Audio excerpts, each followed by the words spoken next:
Bienvenidos a Desafío. Luego de estos agitados días en los que hemos visto muchas situaciones previas al informe, después el informe y el mensaje presidencial, ¿qué hay detrás de todo lo que nos dijo el presidente Enrique Peña Nieto? Hoy para hablar del tema nos acompaña el doctor Aníbal Gutiérrez Lara, catedrático de la Facultad de Economía de la UNAM, y el maestro Manuel López San Martín, analista político. Bienvenidos a los dos. Gracias, Estela. Doctor Aníbal Gutiérrez, ¿se puede hablar de logros en materia económica a 9 meses de iniciar la gestión? Bueno, yo creo que esto hay que enmarcarlo sin duda en términos de una apuesta muy importante del gobierno, que fue la recuperación de la noción del pacto. Y alrededor del pacto pues, sí podemos decir que tan solo el hecho de que esté es un gran avance y es un éxito. Ahora, ¿en qué se ha traducido? Han comenzado a caminar algunas de las reformas que se han propuesto, sin embargo faltan las más importantes, que tendrían que ser qué va a pasar y qué tipo de reforma viene en la energética y qué va a pasar y qué tipo de reforma viene en la hacendaria. Estas dos son fundamentales para poder alcanzar todo lo demás que se dijo en la exposición, que es generar empleos y crecer. La apuesta del gobierno y lo que la va a marcar va a ser definitivamente lo que suceda con estas dos reformas. Sí, fíjate, no sé qué opinas al respecto, Manuel, pero justo estábamos comentando esto. ¿Se pueden hacer o se puede hablar de logros o concretar los retos que planteó el presidente si no hay estos pilares en la economía? Parece difícil, aunque, digamos, si algo ha quedado en claro en estos primeros 9 meses de la administración del presidente Enrique Peña Nieto, es una forma, un estilo distinto de hacer las cosas. Estábamos acostumbrados a este estilo, a este desaseo del entonces presidente Felipe Calderón hacia el Congreso, y si algo ha hecho el presidente Enrique Peña Nieto es trabajar de la manera más cercana o lo más coordinadamente posible con el Congreso en estas áreas, en las áreas económicas, que sin duda son las que mayor impacto generan, porque pues se puede decir muchísimo, pero si se afecta el bolsillo de los mexicanos y si la gente no siente dinero en su bolsa, pues ahí sí vamos a tener un problema. Pero en otras áreas también, en el tema de seguridad, en el tema político, en el tema magisterial y en las grandes reformas que se vienen, que son la energética y la hacendaria. A propósito de que se refleje en el bolsillo, fue parte del mensaje final del presidente. ¿Cómo lo vamos a ver? Hablo específicamente de lo importante, por ejemplo, que era, para empezar, esta reforma financiera, para que la gente tenga más y mejores créditos, y las empresas. Sí, efectivamente, uno de los grandes faltantes en la economía mexicana ha sido el papel de la banca privada financiando el desarrollo. Ha sido mínimo y la pregunta siempre ha sido, si dieran un buen financiamiento a buenas tasas, amplio, con suficiente certeza para quien está tomando el crédito para poder desarrollar sus actividades productivas, sin duda la economía crecería más.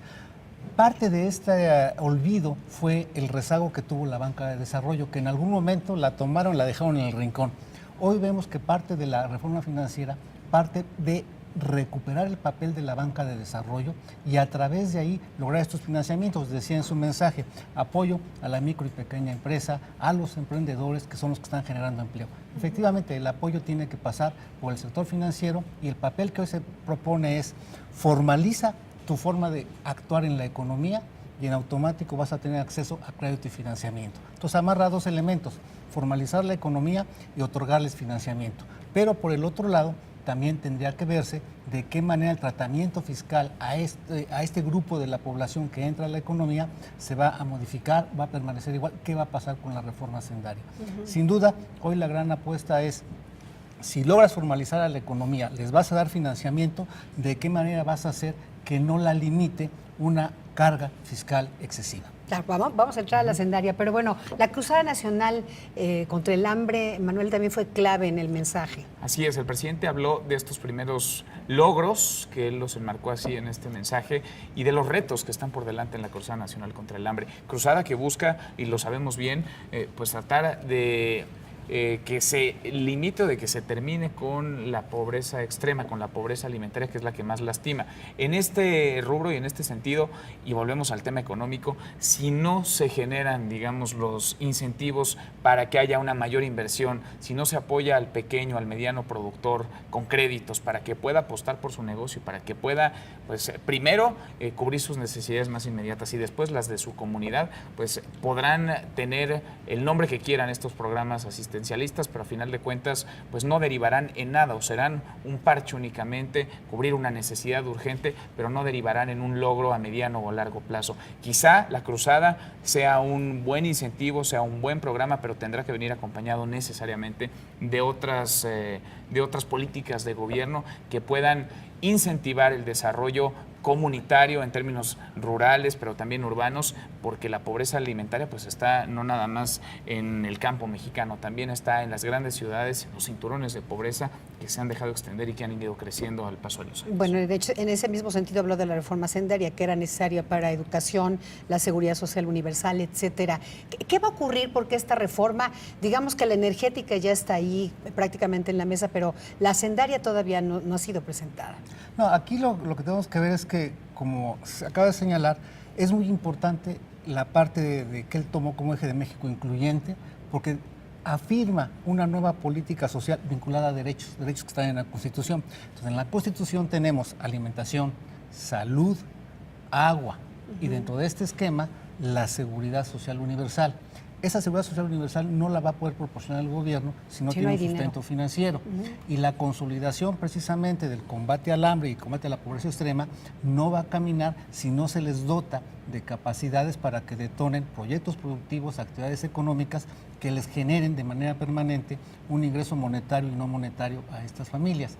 Entonces, la única manera que van a tener para poder financiar y dotar de nuevas capacidades productivas a este grupo poblacional es efectivamente invirtiendo mayores recursos públicos, donde una parte va a ser asistencial, pero se está buscando que otra parte sí detone capacidades propias, autosustentables y sobre todo en materia de ingresos. Manuel, ¿se va a lograr esta vez la reforma sendaria? Yo creo que sí, y quizá iría un paso más allá el presidente, y yo lo escuché muy convencido de que estas reformas, tanto la energética como la sendaria, van con la propuesta de gobierno, pero quizá el paso siguiente sea no nada más explicar a los mexicanos, como él mismo lo pidió a los integrantes de su gabinete y a los legisladores, explicar los beneficios de estas reformas, sino que los mexicanos las sintamos, porque a final de cuentas se puede hablar mucho, se puede decir un excelente discurso, pero si los beneficios no son tangibles para la población, pues se queda en simple discurso y no se aterriza. Claro, y para efectos insisto, la aprobación tanto de la sendaria como la energética, que son las que están por venir,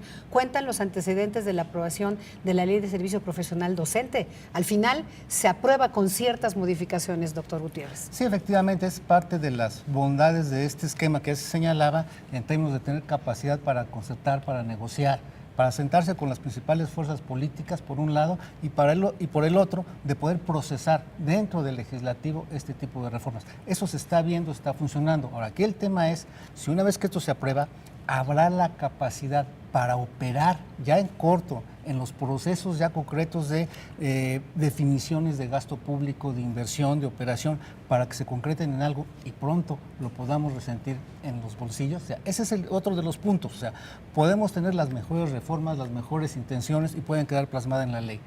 Pero sí, la institución gubernamental no tiene la capacidad de operarlas, de hacerlas bajar y que se concreten en hechos para la gente, pues difícilmente vamos a tener precisamente esa imagen de que sirvió de algo lo que se aprobó, porque ya lo estoy sintiendo en mi bolsillo. Y además en una coyuntura económica complicada, ¿no? Este año no será precisamente el más benévolo en términos de crecimiento económico. Entonces sí, se hace no nada más necesario, sino urgente la aprobación de esta reforma. Sí, estamos hablando de un crecimiento, doctor, por último, para cerrar, hay distintas estimaciones. La oficial es de 1.8, hay otras que se han ido hasta el 0.5, ¿es tan grave? Sí, de hecho, hay que ver que a principios del año pasado la economía traía una inercia que crecía arriba del 4% anual. Maravilloso. Y hoy, al primer semestre, apenas crecimos en un punto. Entonces, es muy complicado esta situación. Y me llama la atención una frase del presidente en su mensaje. Dijo, por parte del sector externo hemos tenido problemas, sin embargo, la economía de Estados Unidos ya está creciendo. Hay que ver qué pasa cuando retienen su programa de estímulos y cómo nos va a afectar, pero ya está creciendo. Y entonces dijo, la solución tiene que ser interna y curiosamente lo refiere, aprobemos las reformas, si no, sí, dice que es las está decisiones... apostando todo a las reformas. Así es. Ata el crecimiento económico con la aprobación de las reformas tanto energética como hacendaria. Pues ahí está, los retos realmente son muchos, yo sí creo que 9 meses son apenas, se está esbozando por dónde va el asunto, pero los meses por venir sin duda y sobre todo en inicios del año que viene tendremos que estar viendo resultados muy, pero muy concretos, como bien apuntan nuestros invitados hoy, de lo que se nos planteó, muy bien planteado, por cierto, en el discurso, pero otra vez es un discurso. Queremos ver, ojalá podamos ver los mexicanos realmente hechos muy concretos y resultados para para dejar de ser el México que hoy somos. Muchas gracias al doctor Aníbal Gutiérrez Lara, catedrático de la Facultad de Economía de la UNAM, y a mi compañero Manuel López San Martín, analista político de Proyecto 40, entre otros medios. Muchas gracias.